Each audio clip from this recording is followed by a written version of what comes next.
शारों का नरगिस तू है, मेरे जीवन का मंजिल भी तू है। घाटियों का शोषण भी तू है, मेरी आनंद का सोता भी तू है। शारों का नरगिस तू है, मेरे जीवन का मंजिल भी तू है। घाटियों का शोषण भी तू है, मेरी आनंद का सोता भी तू है। परमेश्वर के नाम की महिमा हो। प्रभात मनन के आराधना संबंधी मनन में आप सभी का हार्दिक स्वागत है। आज प्रभु के दिन में हम सब परमेश्वर की आराधना करने के लिए तैयार हैं। उसके पुत्र के बलिदान को स्मरण कर उसके पवित्र नाम की स्तुति आराधना करने के लिए आओ हम अपने अपने मनों को तैयार करें। प्यारो, पिछले 2 सप्ताह से हमने प्रभु यीशु मसीह के एक नाम पर मनन कर रहे थे, जिसे हम यशायाह की पुस्तक उसके 9 अध्याय उसके 6 पद में पढ़ते हैं। क्योंकि हमारे लिए एक बालक उत्पन्न हुआ, हमें एक पुत्र दिया गया है और प्रभुता उसके कंधे पर होगी, और उसका नाम अद्भुत युक्ति करने वाला, पराक्रमी परमेश्वर, अनंत काल का पिता और शांति का राजकुमार रखा जाएगा। परमेश्वर इस पढ़े गए पदों पर अपनी आशीष उंडेले। अद्भुत, वंडरफुल। प्यारो, ये मात्र उसका नाम ही नहीं था, परंतु ये उनका जीवन शैली था, उनका वो अद्भुत, वो अद्वितीय जीवन। अब सवाल ये उठता है कि क्या वैसा अद्भुत जीवन की आवश्यकता हमें भी है? हां मेरे प्यारों, बिल्कुल है, क्योंकि उसके बिना जीवन का कोई मतलब ही नहीं है। प्यारो, एक बात तो हम परमेश्वर के वचन के आधार पर समझते हैं कि निराशा भरे जीवन का कारण हमारे आसपास में घट रही परिस्थितियों के आधार पर नहीं होता है, परंतु हमारे भीतर आत्मिक स्थिति के आधारित होता है। अर्थात हमारी आत्मिक स्थिति कैसी है, ये ज्यादा इंपॉर्टेंट है। अवर spiritual condition is more important. उदाहरण स्वरूप, यदि हम अपने प्रभु की ओर ध्यान करें तो समझ में आता है कि वो भी इसी संसार में कुछ पल समय बिताए थे, परंतु उनका इस संसार को देखने का नजरिया बिल्कुल भी भिन्न था। उन्होंने प्रत्येक बातों को आत्मिक नजरिए से देखा था, और यही वजह है कि जब उन्होंने कुछ बोला तो उनकी बातें स्वर्गीय और आत्मिक भेदों से भरी हुई थी, जो अधिकांश बार आम लोगों के समझ से परे थी। फिर उन्हें उन्हीं बातों को सरल रूप में समझाना पड़ता था। उदाहरण स्वरूप, प्रभु ने कहा कि इस मंदिर को ढा दो और मैं इसे 3 दिन में खड़ा कर दूंगा। तो चेलों को ऐसा लगा कि वो यरूशलेम मंदिर की बात कर रहे हैं, परंतु उन्होंने तो अपनी देह के विषय में कहा था, अर्थात उनकी मृत्यु एवं पुनरुत्थान के विषय में कहा था। इस रीति से जब उन्होंने निकोदेमुस को दोबारा जन्म लेने के विषय में कही थी, तो प्रभु की बातें उसके पल्ले में नहीं पड़ी थी, और उसे लगा कि प्रभु ये क्या कह रहा है, ये कैसे संभव है। इस रीति से जब प्रभु ने कहा, जो मेरे देह को खाता है और मेरा लहू पीता है वह अनंत काल का भागी होगा, यह बात भी लोगों को बिल्कुल भी समझ में नहीं आई थी। ऐसे ही कई और घटनाएं हैं जहां लोगों को उनकी बातें समझ में नहीं आई, बल्कि उन्होंने उसे गलत तरीके से समझ लिया था, क्योंकि उनका हृदय अंधकार से भरा हुआ था। उनकी समझ पर पर्दा पड़ा हुआ था। वे सुनते हुए भी ना सुनते थे और देखते हुए भी ना देखते थे। परंतु उन्हीं के बीच हमारा प्रभु जो अद्भुत था, उसका मन आत्मिक परिपूर्णता से ज्योतिर्मय था। वह जो पाप और अंधकार के सामर्थ्य से परे था। इसी कारण उसका दुनिया को देखने का नजरिया बाकी लोगों से भिन्न था।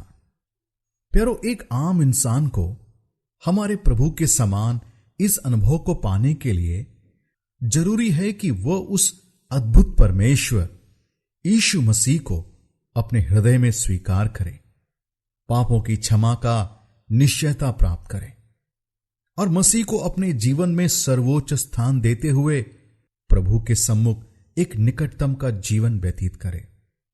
जैसे कि पौलुस अपने अनुभव को बताता है। गलतियों की पत्री 2 अध्याय और 20 में पौलुस लिखता है, मैं मसीह के साथ क्रूस पर चढ़ाया गया हूं। अब मैं जीवित नहीं रहा, पर मसीह मुझ में जीवित है। और मैं शरीर में अब जो जीवित हूं तो केवल उस विश्वास से जीवित हूं जो परमेश्वर के पुत्र पर है, जिसने मुझसे प्रेम किया और मेरे लिए अपने आप को दे दिया। प्यारो, जैसे कि पौलुस भी कहता है, मसीह मुझ में जीवित है। इस रीति से एक इंसान जैसे ही परमेश्वर के परिवार में जन्म लेता है तो उसे एक आत्मिक अनुभूति प्राप्त होती है। उसका भीतरी इंसान मरे हुए अवस्था से जाग उठता है। उसके लिए सब कुछ बिल्कुल नया हो जाता है, क्योंकि वो अद्भुत मसीह यीशु उसमें वास करने लगता है। एक मशहूर गीत के लेखक जोनाथन एडवर्ड्स के द्वारा लिखा एक अंग्रेजी के गीत कुछ यूं कहता है, heavens above is softer blue, earth around is sweeter green. Something lives in every hue Christless eyes have never seen. गीत का सार यह है मेरे प्यारों कि जो अनुभव एक परमेश्वर का जन करता है, वह अनुभव एक मसीह रहित आंखें कदापि नहीं कर पाएंगे।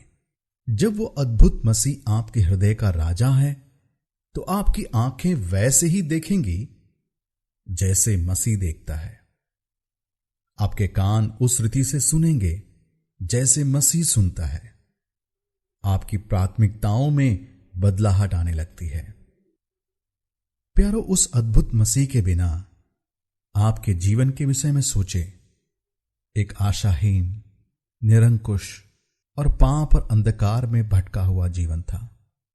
और एक कड़वी सच्चाई यह है कि यदि आप इस दशा में मर जाते हैं तो यही अनुभव अनंत काल के लिए आपके हिस्से में था। नर्क अर्थात मसीह अथवा उस अद्भुत अनुभव से दूर, अंधकार और दर्द से भरा हुआ अनंत काल का जीवन। प्रभु ने जब नर्क शब्द का इस्तेमाल किया, इसे ग्रीक भाषा में गेहाना कहा गया है। इसका मतलब वह स्थान जहां शहर के पूरे कूड़े कचरे को फेंक कर उसे आग लगा देते थे। मसीह बिना एक इंसान इसी कूड़े के समान मसीह से दूर अनंत काल के लिए दर्द और करहाने के लिए फेंका जाएगा। परंतु प्यारो, परमेश्वर का धन्यवाद हो कि उसने हमें चुन लिया, हमारे हृदय में जन्म लिया, हमारे जीवन की दिशा को मोड़ दिया, हमारी मंजिल को बदल दिया। आज हम उस अद्भुत अनुभव की अनुभूति में जी रहे हैं और एक दिन हमारा यह अद्भुत अनुभव और भी बढ़ जाएगा जब हम स्वयं अपनी आंखों से उस अद्वितीय परमेश्वर हमारे प्रभु यीशु मसीह को देखेंगे। तब हमारा जीवन संसार के इन तमाम दुख मुसीबतों से दूर उस अद्वितीय अद्भुत प्रभु के संग आनंद मनाएंगे, उसकी स्तुति करेंगे, उसकी प्रशंसा करेंगे, अनंत काल के लिए उस अद्भुत अनुभूति का लुत्फ उठाएंगे। तो प्यारो, आइए इन्हीं विचारों को मनन करते हुए उस अद्वितीय परमेश्वर और अद्भुत परमेश्वर की आराधना करें, क्योंकि उसने हमारे जिंदगी को अद्भुत बना दिया, क्योंकि उसका नाम ही अद्भुत है। परमेश्वर के नाम की महिमा। दिल का है प्यारा, मेरी नैया का केवन हारा। तू मेरा दिल का है प्यारा, मेरी नैया का केवन हारा। ये तमन्ना है मेरा दिल पूरा, तुझको देना है ये जीवन सारा। ये तमन्ना है मेरा दिल पूरा, तुझको देना है ये जीवन सारा। शारोन का नरगिस तू है, मेरे जीवन का मंजिल भी तू है। घाटियों का शोषण भी तू है, मेरी आनंद का सोता भी तू है।